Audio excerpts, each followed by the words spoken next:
نووسراوەی ئەنجومەنی نووسەرانی ئێران لە ژێر ناوی بازنەی ترسێنەر و نەفرەت بەخشی ئەعدام ڕابگرن. دەرکردنی حکمی ئەعدام بۆ پەخشان عەزیزی، وریشە مرادی و شەریفە محەممەدی و بەدوای ئەواندا حکمی ئەعدامی بێهروز ئیحسانی و مەهدی حەسەنی و پاشان منوچێر فەلاح و پژمان سوڵتانی دوایین ئەڵخەکانی زەنجیرەی ئیعدامەکانن کە لە چەندەی ڕابردوودا بێوچان بەردەوام بووە. دەسەڵاتێک کە لە سەرەتای دامەزراندنیەوە حکمی ئیعدامی نەیارانی لە دادگای چەند خولەکیدا دەردەکرد و تەرمی ئیعدام کراوەکانی ڕەوانەی گۆڕی بێنیشانە دەکرد، هەرگیز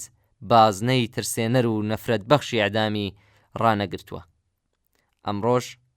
وەک ڕابردوو ئەم جۆرە حکمانە لە نەبوونی هەر جۆرە دادگایەکی دادپەروەرانە و بێبەشکردنی حکمدراوان لە مافی سروشتی بەرگری واتە لە بارودۆخێکدا دەردەچێت کە زیندانی لە ژێر هەڕەشە و تۆقاندن و جۆرەها گوشاری جەستەی و دەرونیدایە،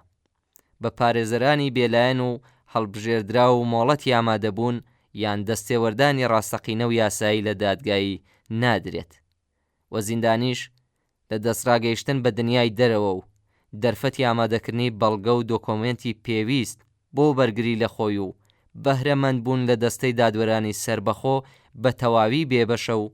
دانیشتنەکانی دادگا لە پشت دەرگای داخرا و بەبێ ئامادەبوونی ڕۆژنامەکان و خەڵک بەڕێوە دەچێت. لە تاوانە سیاسیەکاندا حکمەکانی ئیعدام دەستاوێژێکن بۆ کوشتنی نەیارانی سیاسی لە ژێر پەردەی یاساییدا، و لە تاوانە گشتیەکانیشدا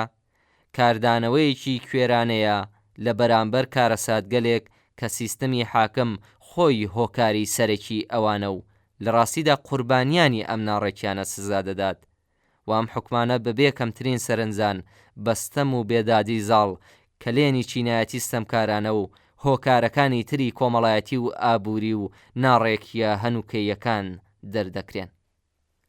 ئەنجومەنی نووسەرانی ئێران لە ڕوانگەی دژایەتی لەگەڵ خودی ئیعدام وەک سزایەک کە بە گوێرەی ئامارە بەردەستەکان تا بە ئێستا نە لە تۆقاندنی کۆمەلگا لە بواری سیاسی و نە لە چاکسازی و کەمکردنەوەی لادانە کۆمەڵایەتیەکان لە تاوانە گشتیەکاندا کەمترین کاریگەری هەبووە و بە پێچەوانەوە بۆتە هۆی توندبوون و پەرەسەندنی ناڕێکیە کۆمەڵایەتیەکان. دەرکردنی حکمەکانی ئیعدام محکوم دەکات و داوای ڕاگررتنی ئەم ئامێرە نەفرەت بەخشەی بەرهەمهێنانی تەرم و توندبوونی درڕندەیی و هەڵوەشاندنەوەی بێچەند و چوونی هەموو حکمە دەرکراوەکانی ئیعدام دەکات. دەرکردنی حکمی ئیعدام بۆ پەخشان عەزیزی، وریشە مرادی، شەریفە محەممەدی، بێهروز ئیحسانی، مەهدی حەسەنی، منوچێر فەلاح و پژمان سوڵتانی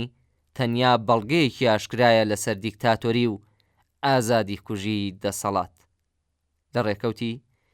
27 ڕێبەندانی 1403